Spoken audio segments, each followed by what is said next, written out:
And so the context is basically what we know to be true around general health and longevity. I mean, what happens if I eat more calories than my body needs?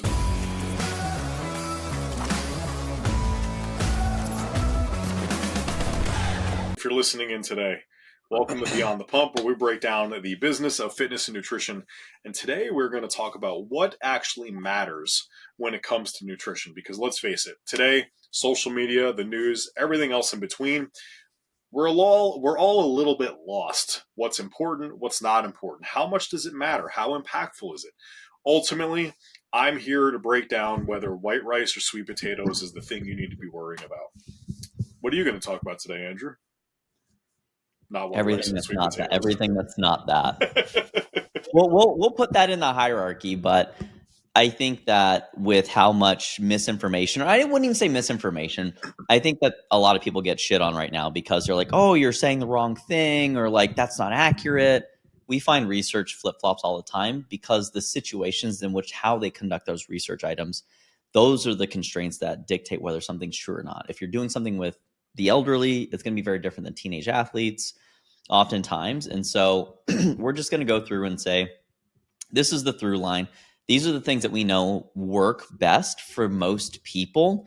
And from there, you're probably going to have to kind of go left or right a little bit and basically make those subtle changes off of that. So the intention today is just help you, give you a framework, whether you're a coach, whether you're a consumer, whether you're anyone that's just interested in your own health. These are the things that we know to be true across most people. And So I just have one clarifying question, probably for myself, or maybe for everybody else. When we're talking about the hierarchy, what's most important, least important, etc., are we talking about it in a general health perspective, producing results perspective? Like what's the perspective that we're going to be breaking this down by? yeah, that's a great question. So the context is basically what we know to be true around general health and longevity.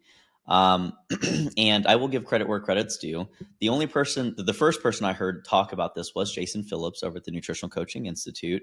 And he presented this model of the triangle of awareness. Now, there's a lot of other trade-off paradigms.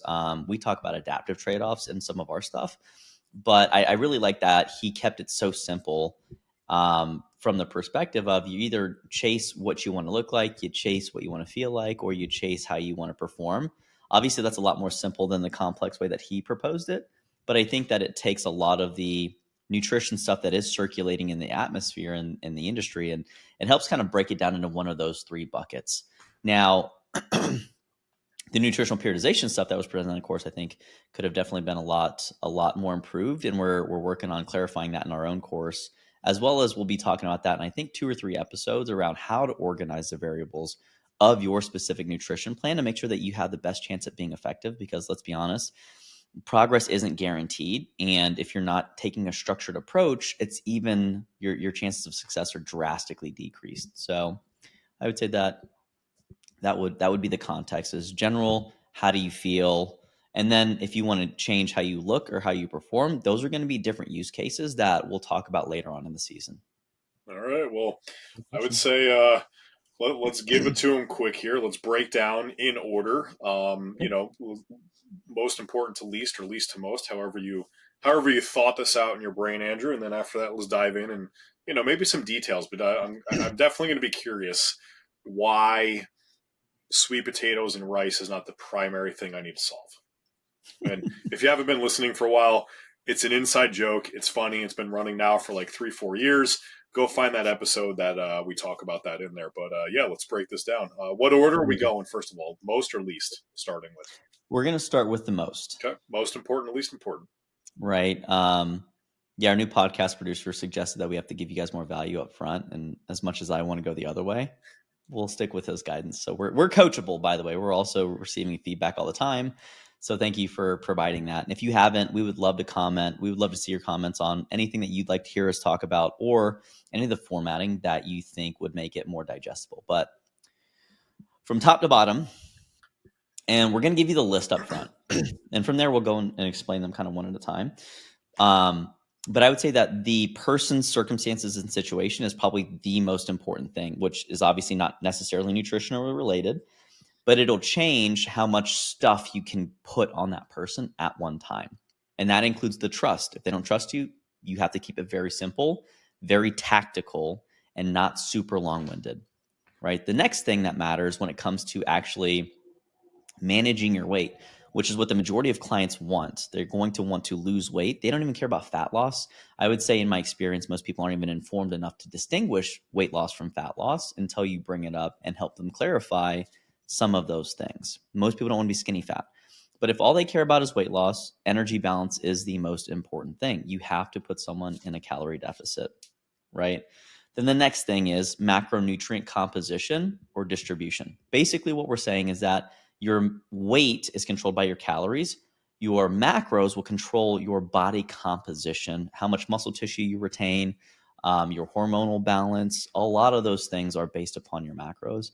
The third thing is your micronutrient density, which is, if you think about the quality of food, eating a hamburger might give you the right amount of calories that you need for specific intention, but it's usually going to be a little bit more devoid of a lot more micronutrients that you might get from different plant-based sources, such as fruits and vegetables, right? But I would say that those are probably the three big buckets. And then the fourth would probably be hydration slash fluid balance, making sure you're taking enough water for a lot of those biochemical processes to occur. Because if you don't drink enough water, you're going to decrease a lot of your physical functioning. Like your brain's not going to work as well. Your heart's going to have to work harder. You will just generally feel more fatigued. And so those are, generally speaking, the orders of energy balance slash calories, macronutrient distribution, micronutrient density, and then obviously fluid balance. And then you kind of keep going from there. You look at digestion. It gets more granular. But when we talk about the big rocks versus the pebbles versus the sand, I would say those four things are probably the big rocks, with the jar being your client's basic capacity for change. So environment is a relationship to kind of that capacity, that jar, or whatever we'll say. Yeah. Yeah. The 100%. the better their environment, strain, stress, sleep, all those components, life, job, blah blah blah. Maybe the bigger that jar might be, then you can shove more shit in there. And Mm-hmm. then calories, then macros, then micros, then water or hydration is going to be kind of that order in which we want to put things into that jar, loosely, so to speak. You want to know? You want to know what's cool about that? Mm. I actually guessed each one before you said it. I'm catching on. Finally, finally. I just got to figure Yeah. out when I'm supposed Yeah. to eat sweet potatoes versus white rice. But um, That's a great. We'll talk about that when it comes to the performance section. so when it comes to environment, Mm-hmm. breaking that down a little bit, like what are some keys or components that we need to be on the lookout as coaches to understand how big that jar might be, if you will be. Yeah. So really, Yeah. I you mean, know, Andrew, that needs to be a social media post. Like you, the jar, the gravel, you did that was a really good, kind of like bridge that you built there. Every mm, single person definitely sees it because I see it visually. yeah, here we go. So there's the jar. And then if you want the magic trick, Where'd it there go? is no jar. There's no jar. Yeah. So things that people should be considerate of, we talk about social determinants of health, and that should be a whole podcast episode, probably in the next season that we'll discuss that. But when it comes to determining someone's bandwidth for change, we want to look at the professional requirements. Let me back up for a second. We want to have them list out all their priorities, right? And then we want to have them force rank them, meaning like, all right, what are you looking at? What's important to you? If we find that nutrition's at the bottom and we give them something that's very attention intensive, meaning we need you to literally do a time study for your day, and that's not even on their radar because we want to see when they're eating. We need to see what they're eating.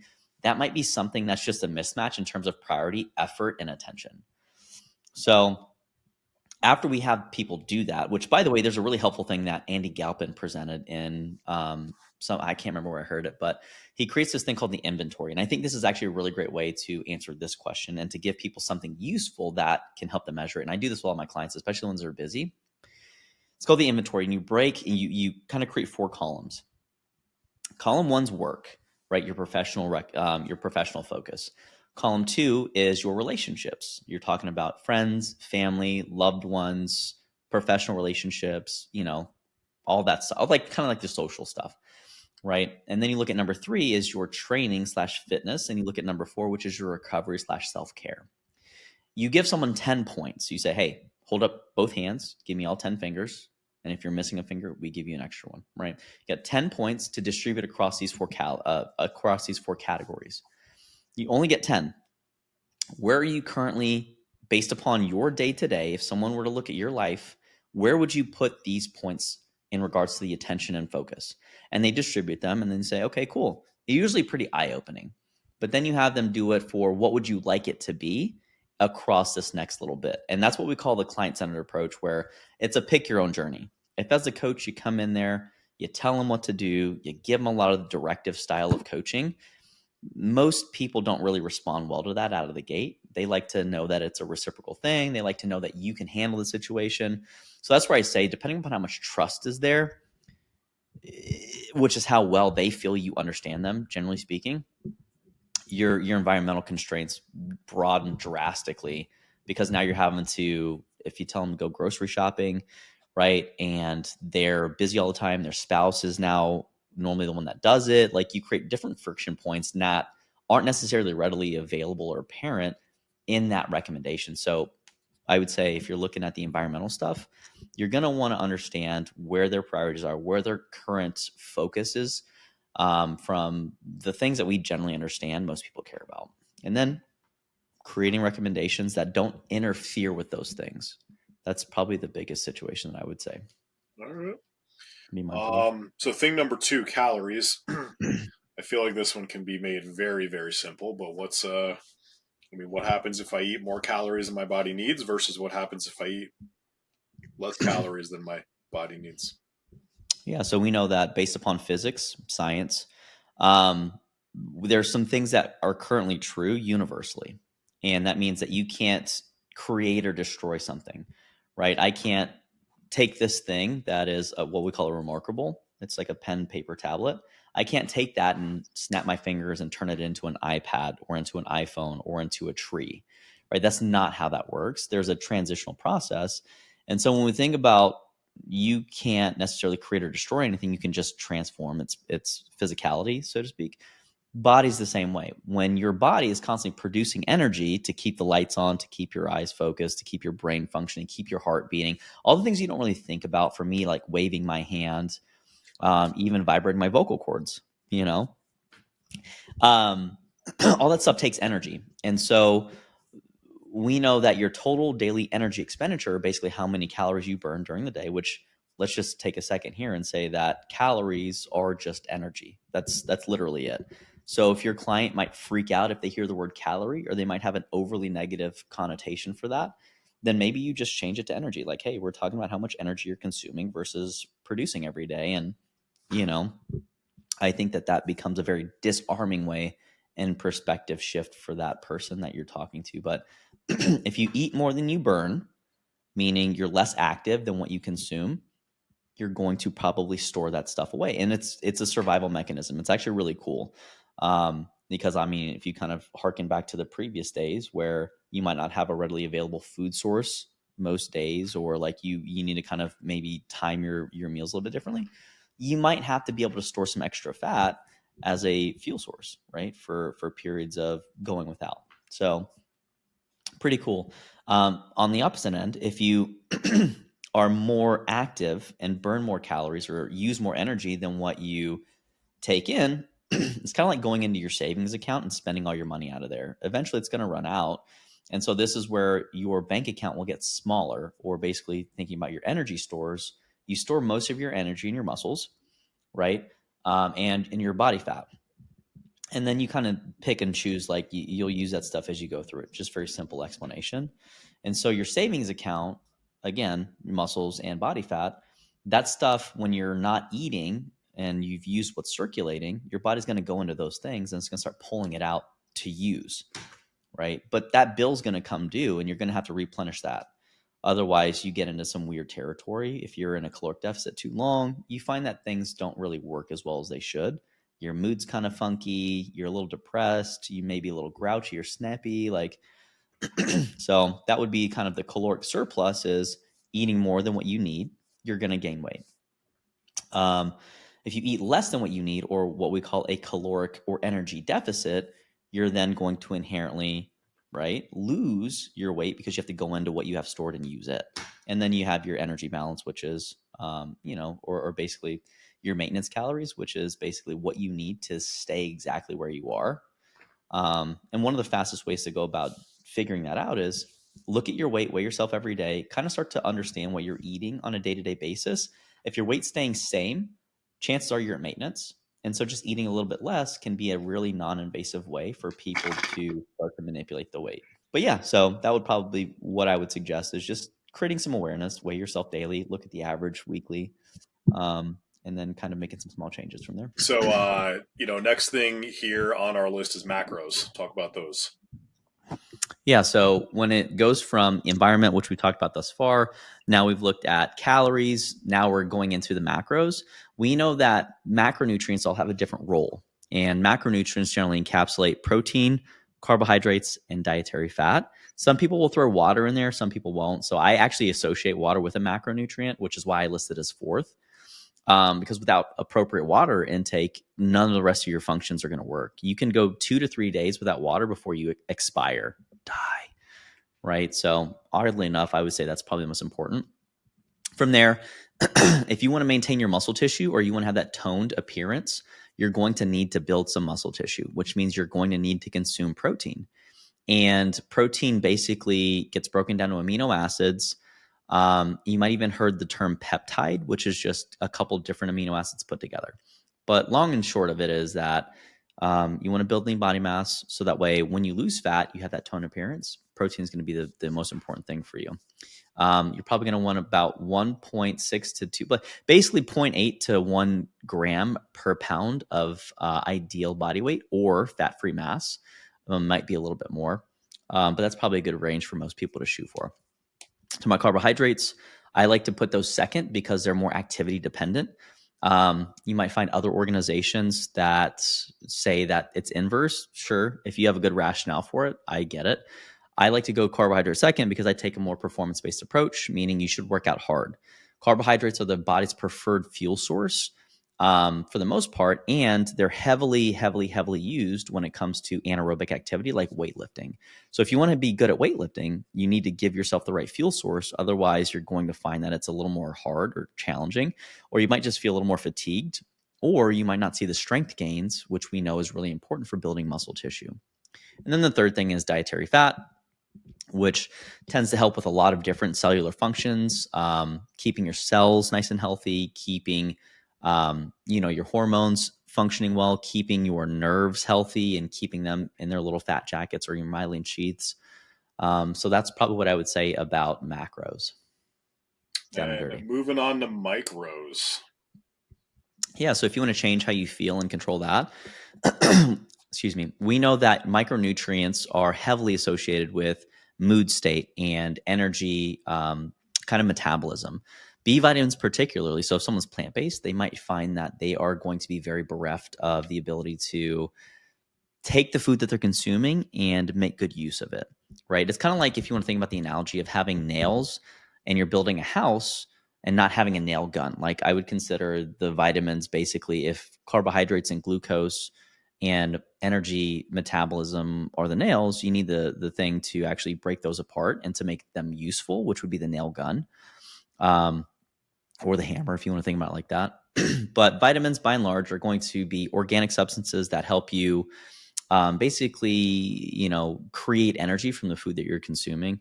And then you look at minerals, which are the other type of micronutrient, and they help with a lot of other functions as well that, have a lot to do with like nerve conduction, so on and so forth. So at the end of the day, if you're not feeling well, chances are I would look at how much energy you're consuming. Then I would look at how much micronutrient stuff are you consuming. And then, I would probably use those as some of the decision-making items around making sure that as you're putting together a comprehensive plan, very simply, look at what you're eating, look at what you're getting. What are you doing? What are you getting? What are you doing? What are you getting? If you don't like what you're getting, then reverse engineer that and upgrade what you're doing, making small changes at a time and letting those changes have like 1 to 3 weeks before you start making another change. It does take time. And so that's kind of like the fifth dimension here of after we talk about fluid balance, which drinking half your body weight in ounces per day can be a good place for some people to start. And make sure that you don't overconsume, because we know that there are some 100-pound females that are drinking 128 ounces of water, making themselves probably predisposed to hyponatremia, and basically just like kind of not really being productive. So you can always have too much. You can have not enough. Look for the Goldilocks zone using those criteria. And I think that that's probably a good nutritional hierarchy for the majority of people to start to feel their best and potentially perform a little bit better. All right. There you have it.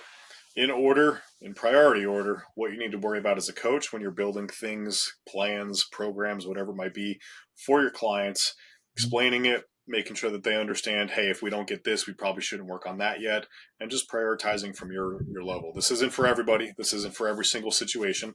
This is obviously a generalization. So use your skill set, use your good nutrition certification, not one that you paid for but didn't get an actual kind of test to pass on the other side, and make sure that you know your stuff and you can actually service somebody and create the result that they're paying you for. So we appreciate your time, spending some time here with us at Beyond the Pump, where we break down the business of fitness and nutrition. Hit that like button if you watch this, hit that subscribe button so you can see the next ones, and throw some comments down there on what you want us to break down. Until next time, gang.